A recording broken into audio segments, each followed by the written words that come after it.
Today, you get me without makeup, but you also get me with coffee. This is better than the most decadent dessert, but I can't have as much as I want. I was up to 3 cups and that didn't work. These little teacups, apparently I can only have 2, but I get coffee.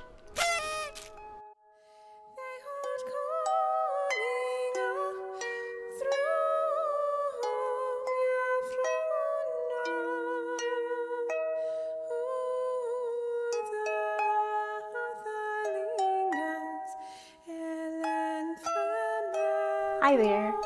Welcome to episode 18 of Yarns and Yarns. My name is Shay McIntosh Ford, and I live in Tulsa, Oklahoma with my husband, our 2 boys, and our spoiled little puppy. This is a show about yarns as in fibers and yarns as in stories.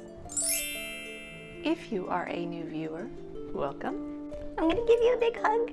And if you are a returning viewer, thank you so much for coming back. And I'm going to give you a big hug too. If you are here for fibers, it will be primarily knitting, a little bit of crochet, and now some cross stitch. Although this particular episode has a little too much cross stitch, I think. If you're here for stories, I will link a timestamp down below for when that segment starts. I will do reviews of books that I've been reading and talk a little bit about what I've been writing, and I'm thinking about maybe going through some of my old blog posts and reading out some of the things I've been writing, maybe edit a little of that before I share it. Mostly I'm thinking that's going to be the creative ones, because I know a lot of people who are crafters like me, we like to listen to books and podcasts while we're creating. So if you would like to stick around for some of those, that might hopefully be your cup of tea. You can find me on Facebook, Instagram, Ravelry, sometimes, and NaNoWriMo when it's the season, all of which I will be linking down below. I don't really use Twitter. I have an account, but Also linked below will be all of the patterns, yarns, books, anything that's linkable, I will put it down below. Eventually, I'm going to try to get set up so that I can sell these online. These are my CDs. All the music that you hear in the background comes from this CD. Now, health issues are keeping me from being able to play harp at different events where I can sell these. So if you like the background music you're hearing, let me know, and I will make a bigger effort to put these for sale. I broke out my pumpkin beret that I made a few years ago. Normally I don't break it out until it's actually October.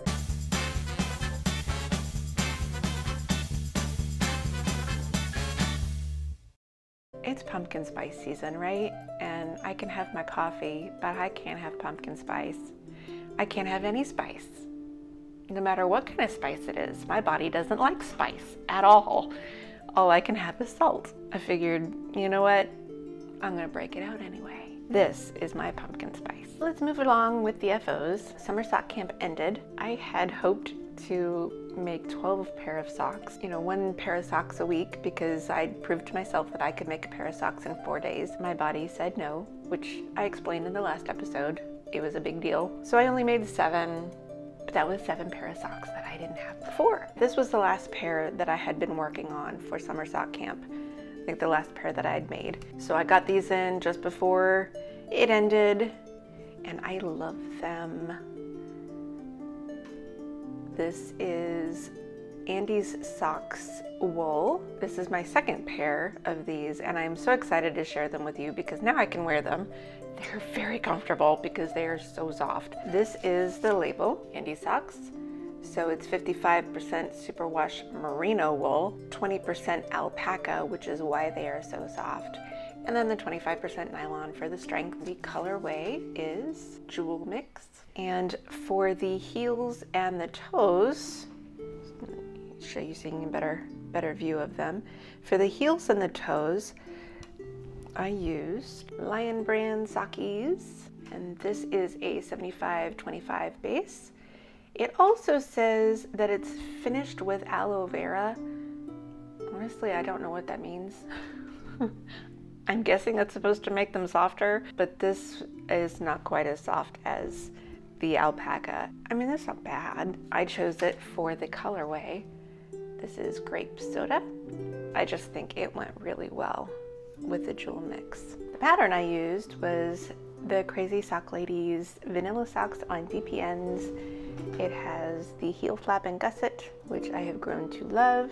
I used leggy driftwood, double pointed needles, US 1, 2.25 millimeters needles, and this has become my favorite way of knitting socks. I used to like Magic Loop, and I'll still do Magic Loop. In fact, my next FO was done on Magic Loop. Speaking of, I jumped on the DK weight sock bandwagon with these. I'm probably gonna make another pair. There's a long story behind that, but I'm not really like, these are really good for wearing in snow boots or as like house slippers, and I'm not really a house slipper person. If you remember, I made socks out of this Queensland Australian wool, and I didn't like the wool. I love the socks. I think they're beautiful, but they were not fun to knit. But I had a whole bunch left over. Even after knitting a full pair of socks, there was a lot left. I thought, well, I gotta do something with it. That's what I used for these, except for the leg. So these are my scrappy socks. The purple is the purple that came from these, which obviously I still need to weave in the ends and send them away because these are a gift. These were my dragon scale gloves. I didn't want the purple for the gloves, but I didn't want to throw away the purple. I used the Magic Knot ball. I think it was Lion brand. They don't make it anymore. It's discontinued. The whole line is discontinued. And I didn't want the purple. So I used the for the gloves. I love purple. So I used it for the leg, but I didn't want to use it for the foot because of the knots. So I only used it for the leg part. I weighed it, I used up half, and then I switched to the Queensland. So I held the rest double. The rest of this is Queensland. The other double is the white. I don't remember. I don't have the ball band anymore. I'm pretty sure this is Pattons Kroy muslin. Again, Pattons Kroy socks in just black. Either one. I don't have the ball bands anymore, so I am taking a stab in the dark on my guesses here, but I'm pretty sure that's what it is. It's scrappy socks. When I did the first sock with the muslin, I weighed it and I did half, and then decided to do the rest of the huge toe in the black. I did these in the Magic Loop. I used my Chow Goose red lace. These are my interchangeable needles. These are size 3, 3.25 millimeters. This is the cord I had. The long cord is on Hubbys Sweater, so I did not do them 2 at a time. I might keep them. Hubby wants to go camping, tent camping this fall, so I might keep these for me for that. I'm not sure I can go tent camping because stress will send me into a flare with my condition, and if I have a flare, I need immediate access to a bathroom. Anyway, I forgot to say that this Queensland yarn is the colorway is called Sydney Lights. Like I said, I love the color, but I did not like knitting with the yarn, but it totally worked holding it double. It wasn't nearly as much of a pain. So I am probably gonna make another pair of these because I have another pair of socks, which I'm gonna show you here in a second in my whips. With the same brand yarn, it works better held double. They're not as frustrating. This is a free pattern, the Crazy Sock Ladies DK weight socks. I used the medium size, I think that was 48 stitches around, I don't remember. 10 rounds of 1x1 rib, yeah, camping sock maybe. So for my first whip, we are moving to my project bag. This is by Whiz Bags, and I will link her down below. I bought this at a yarn expo, I want to say. It wasn't quite a festival, not like what I'm seeing from other podcasters. It wasn't like Rhinebeck or anything. It was just a whole bunch of yarn people getting together and selling their good stuff. So I've been working on the other Queensland socks, and this is my yarn, my DPN holder.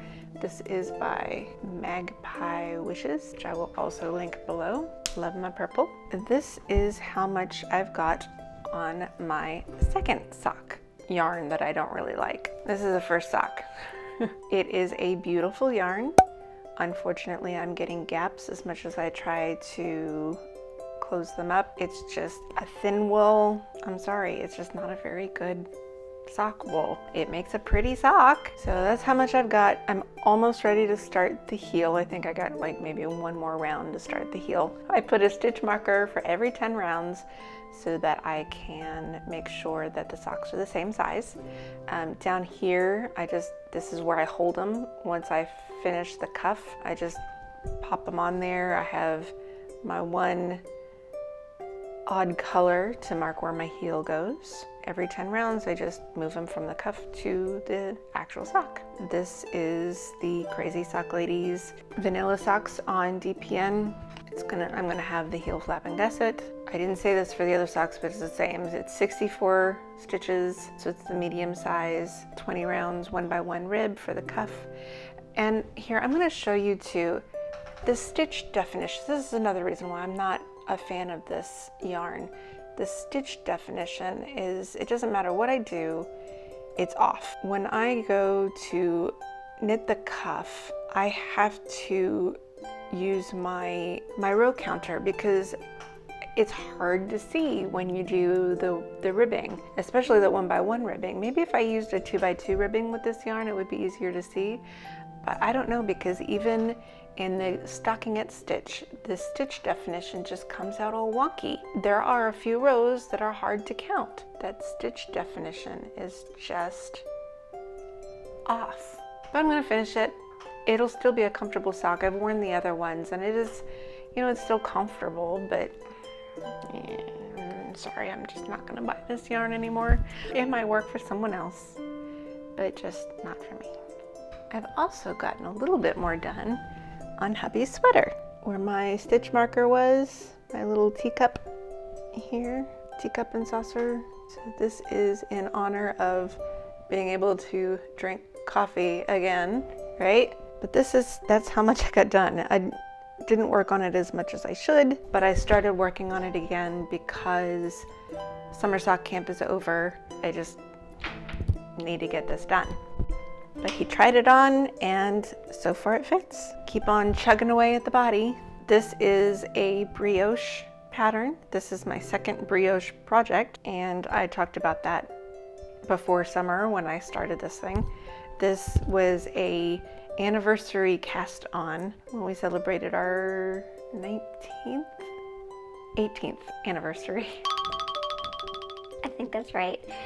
And I decided he needed a new sweater, so that's what this is. Hopefully I can get this done before it gets too cold. This is a free pattern by Drops Design. I will link it below. I'm using whatever needles the pattern calls for. The collar uses a different size, and then for the bottom it's a US 7 4.5 millimeters needle. I'm just using my longest Chalgu cord, and these are interchangeable. The yarn I'm using for this sweater is Big Twist. It's 100% recycled acrylic, and the colorways are dark blue and black. And speaking of acrylic, Charlie's husky portrait is acrylic, and I did get a little bit of work done on that. It's the only crochet I've been working on, but I just didn't get enough done to really bother unfolding it and showing it to you, so I will try to get more of that done in the next month. My last FO is what took up most of my time while I was MIA. So this is my cross stitch, and I did decide to fill it in because if you see this yellow, it kind of disappears on the cream of the fabric. I thought that I was going to do a sage green because blue and yellow make green, and when I started crocheting with a sage green, the blue disappeared, which is the opposite of what I was trying to do, is to make the yellow pop out. The yellow was popping out, but then the blue disappeared. So, and I tried other greens and they just didn't work. What I did was I went to a color wheel. I looked up the blue and yellow that I used and decided I would just use a complete contrast. So I went to the opposite side of the color wheel and came up with this kind of orangey red.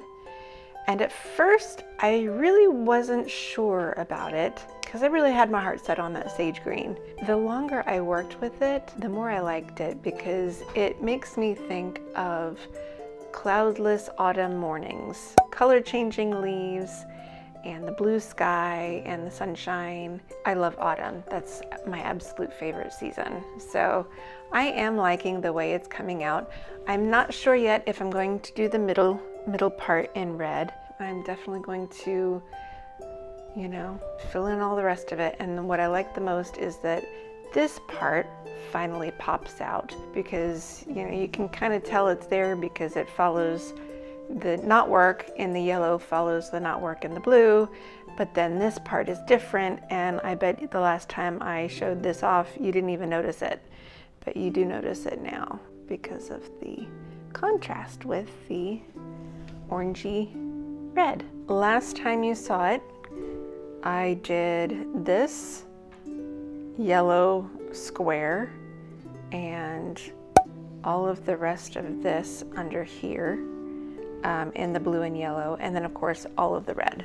So yeah, I did a lot from the last time you saw it, so it has taken up quite a lot of my time. I am loving the way it is turning out. I love the contrast, and I will keep plugging away on it. And now I'm going to move on to books, and I have a lot to say about these books because I read a lot of books. I discovered, and I already knew to do this, but I'd forgotten, I discovered that, you know, I can speed up the audiobook.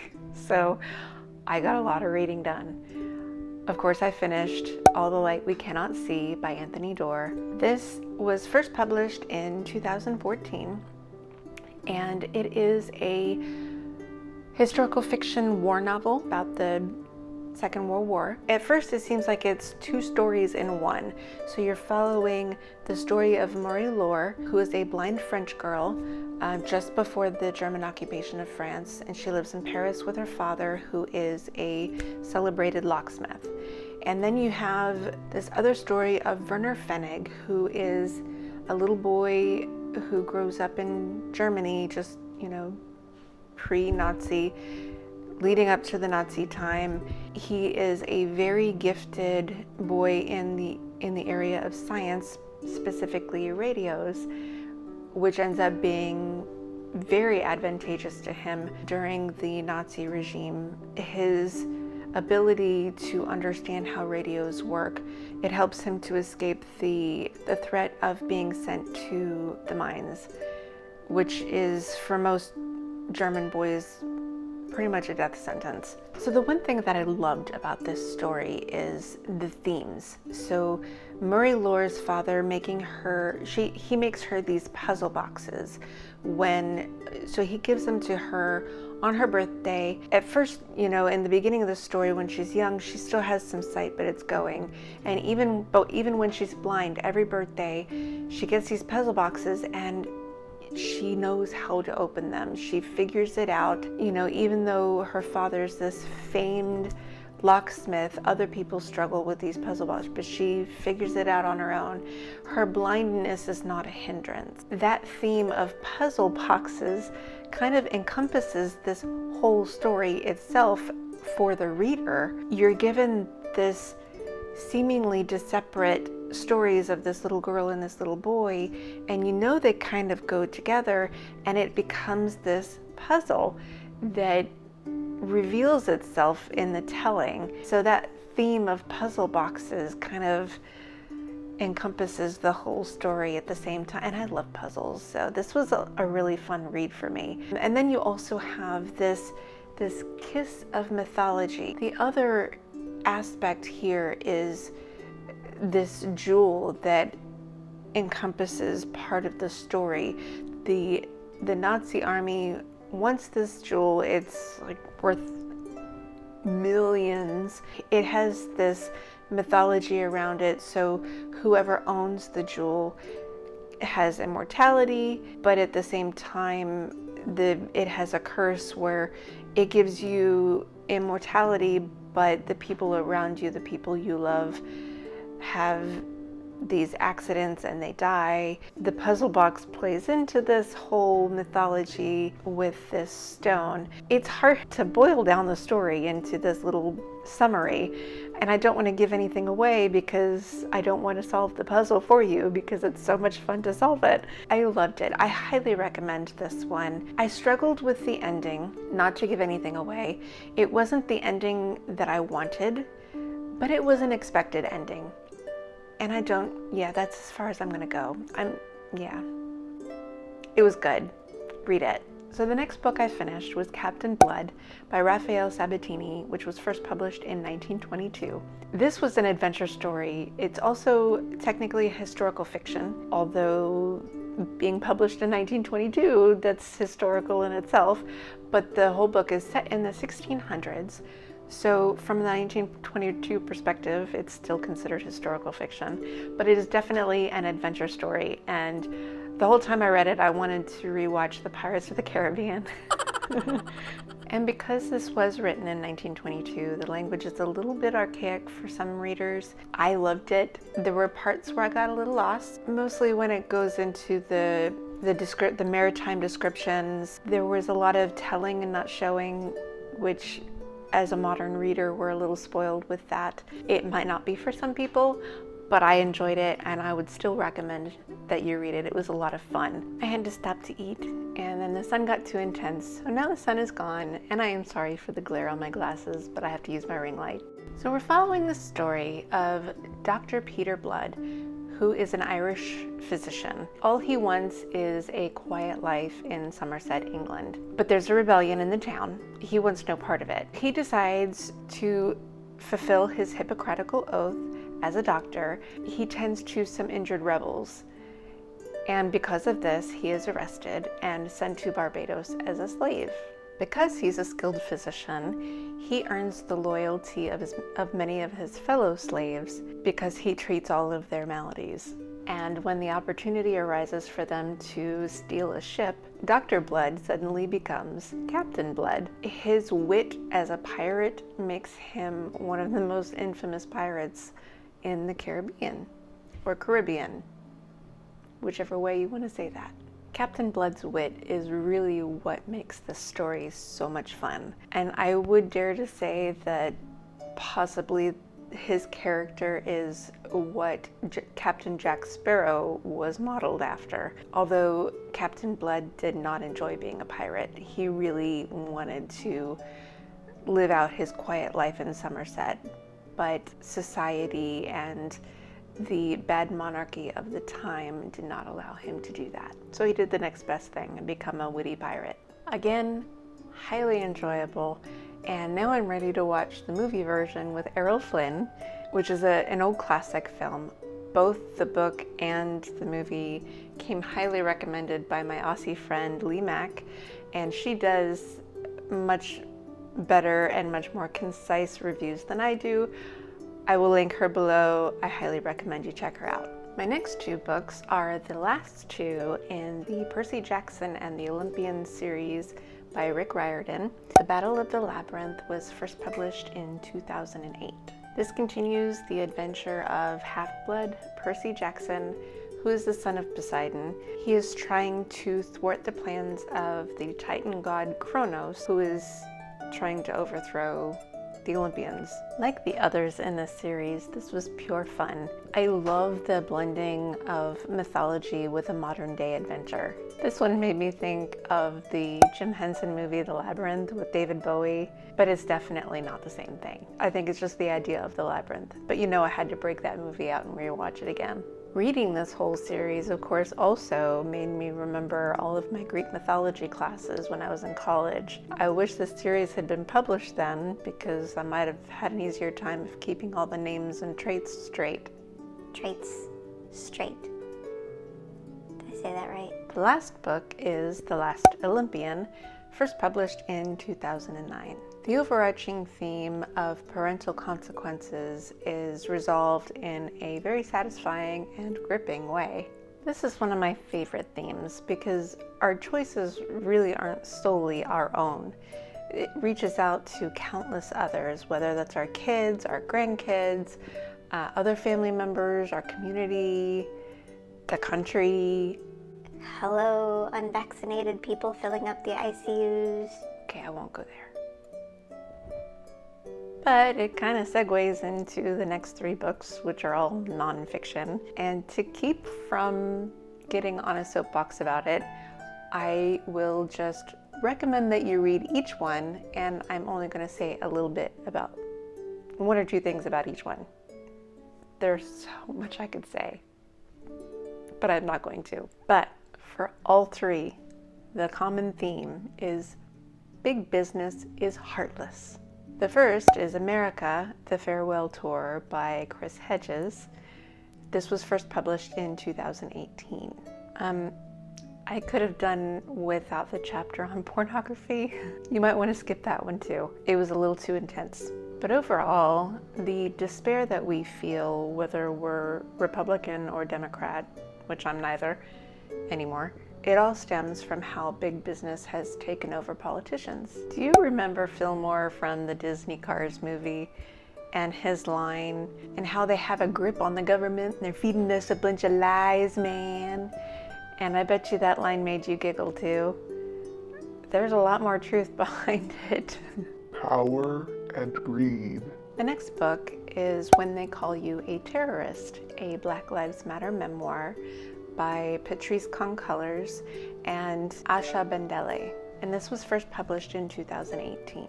At this point, I have read many books on race, both fiction and nonfiction.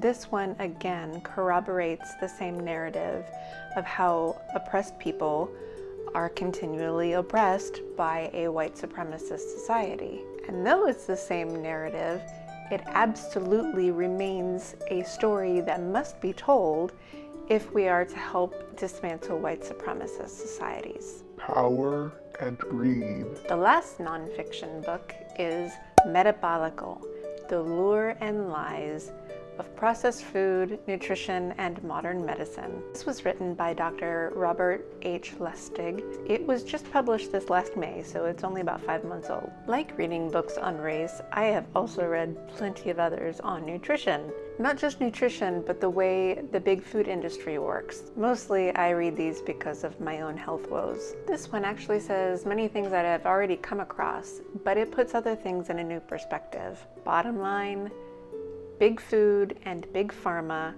have our politicians on marionette strings, and it's making us all miserable. Power and Greed. So shop small when you can. I know it's hard. I can't always do it, but when you can, try. It's so difficult not to say more about those books. Just go read them. You believe I'm not done? 5 more books. But the next 3 are a reread of the Lord of the Rings trilogy by J.R.R. Tolkien. These were published between 1937 and 1949. For the sake of time, I'll just say that I'm still a huge fan. As I was reading it, all I wanted to do was play Into the West, the theme song from The Return of the King. I also finished reading The Catcher in the Rye by J.D. Salinger. This was first published in novel form in 1951. I now totally understand why this is such a widely read book, but I'm still flabbergasted as to why I, with a degree in British and American literature, was never made to read this. My friend Lee said that there would be moments where I would want to hug Holden Caulfield or hit him. And she was absolutely right. Poor Holden has been given a raw deal in life. So when you see him make bad choices, you kind of want to shake him. But at the same time, you know that he's just reacting to the way he's been treated by society. Just the opening line of the book sets you up for the whole story, although you don't really know it. He doesn't want to go into this David Copperfield style of telling his life. And really, the course of the story only takes place in a few days. But we learn just as much about him and his childhood through the course of the story anyway. There are expectations that he can't live up to because he can't stand the fake and superficial obligations that come with them. I love that he is a protector of children because children are real. He recognizes their innocence and truth, and that's what makes you want to hug him. At the same time, he's expected to grow up and leave all of that style of truth and innocence behind him. It goes against his nature, and so he makes bad choices in an attempt to fit into a society that he ultimately disagrees with. In all, I loved this book, and I am keeping it on my shelves, though I might get a less battered version. And finally, I read another nonfiction, though this was a reread and not political, unless you count the reference to the Dead Zone. I am talking about On Writing, a Memoir of the Craft by Stephen King. This was first published in the year 2000, and fortunately it isn't close to the length of his fictional works. Obviously, I read this to jumpstart my own writing journey. There is so much good information in these pages, or in my case, audio minutes. Even if you're not a writer, King's humor in how he became a writer and what he determines makes a writer is what makes this work sparkle. So what have I been writing? Frankly, not as much as I want. Having an autistic child who is learning virtually kind of kills any momentum, but I have been working on it. So if you remember, I had a character who popped up toward the end of my novel that I'm working on, and it made my writing stall because I felt like I needed to go back and insert her in other places, and that just felt like a lot of work. Right? So I thought I solved that problem and that I wasn't going to be going back and reinserting her, but I ended up doing it anyway. I also inserted a whole new chapter. In this work in progress, a couple characters die, and I realized that I deal with the grief that happens. I don't actually show any death scenes. One of the deaths I can't show because it would kill the suspense, and the other I simply avoided. Avoiding the tough stuff is like taking the easy road. I need to take the hard road. It's my job. So with that, and because this is getting to be too long, I'm going to go ahead and end with the reading of one of my old blog posts. So if you're still with me and you're crafting, sit back and enjoy. So this blog post came from 2013. It was part of a blogging contest that I had joined for NaNoWriMo. If you don't know what NaNoWriMo is, it's National Novel Writing Month. I had pre-written these blog posts so that I could post them every day for NaNoWriMo. This was day 3, and the topic was a day in the life of your favorite author. And I could not pick a favorite author. Shakespeare, Dickens, and Mark Twain, I think, are my top 3. Jane Austen is up there, obviously, and several others. I can't pick. Subject of my NaNoWriMo book that year dealt with the Civil War and slavery. I never finished it. Maybe one day I'll finish that one. I got stuck. This was what I came up with: a day in the life of your favorite author, in parentheses, real or imagined. Samuel Clemens stood in the engine room and sipped his coffee pensively. He studied the stationary mechanics of the riverboat which he was learning to co-pilot, and marveled how travel over water had changed in the last 100 years or so. But even modern marvels could not make a boat float when the water was too low. He had little doubt that he would soon see steam-powered carriages one day. He heard a call from outside, "Mark Twain!" And the mechanics sprung to life. As much as he would like to have studied them while they worked, he must return to his duties now that the river was at Mark Twain. No matter. He was just as fascinated by the bridge and eager to learn what he could there. The cry of Mark Twain always meant that he could continue his pursuit of his dream of piloting a riverboat. On his way to the bridge, he spied a drifting rowboat. When it got close enough, he saw that there was a little boy inside, laying down with his eyes closed. "Ahoy there," Samuel called softly. The boy's right eye flew open, and a vivid look of terror filled his features. His left eye was swollen shut. Samuel was taken aback by the boy's horrified expression. He dropped his voice even lower. "Are you all right?" The boy shut his dark eye tight, as if frustrated with himself. Then he opened it and connected his stare with Samuel's. Finally, without getting up, he looked in the direction of the riverbank. Samuel scanned the bank, trying to understand what the boy silently communicated. At last he heard shouts. "Jim, where you at, boy?" This was not the sound of a concerned parent and his helpful neighbors. Well, perhaps the neighbors were helpful of a sort, but they were obviously not concerned for the boy's safety. Samuel saw a posse of about 15 armed men with shotguns and axes, as if the slave boy in the rowboat were as dangerous as Frankenstein's monster. He looked at Jim, who stared again at him, this time pleading with his good eye, which had filled with tears. "Ahoy, you!" shouted one of the men in the posse. Samuel looked at the bank and realized that one of the posse addressed him. "You can see in that boat. Is there a runaway in there?" Samuel looked at the men, some of whom had actually aimed their guns at him, and made his decision. "No, sir, it's empty." "You ain't seen a runaway floating down in a boat at all?" "No, sir, I've been in the engine room for the last few hours. Why would a slave float south anyway? He probably got out somewhere and started heading north. I'd search in that direction if I were you." The men muttered to themselves, and without so much as a thank you, they retraced their steps and disappeared into the nearby wood. Samuel looked back at Jim, dug around in his pocket, and pulled out a few coins. He tossed them into the little boat before it drifted away. The boy's good eye again filled with tears, but the look in it this time was of gratitude. And that's all I have for today. I hope it won't be too long before I do another recording. And in the meantime, please remember to like and subscribe. Comment down below. Let me know if you liked my reading, if you want to hear more.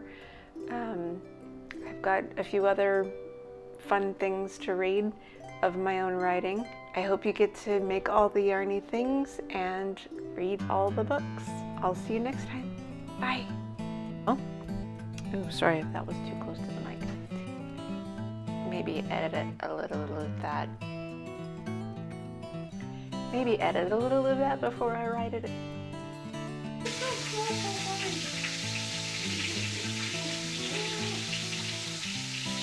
He is a Irish physician. Oh. My food's ready. I use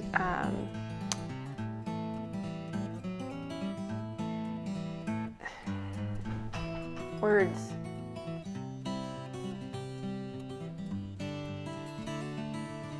What are these called?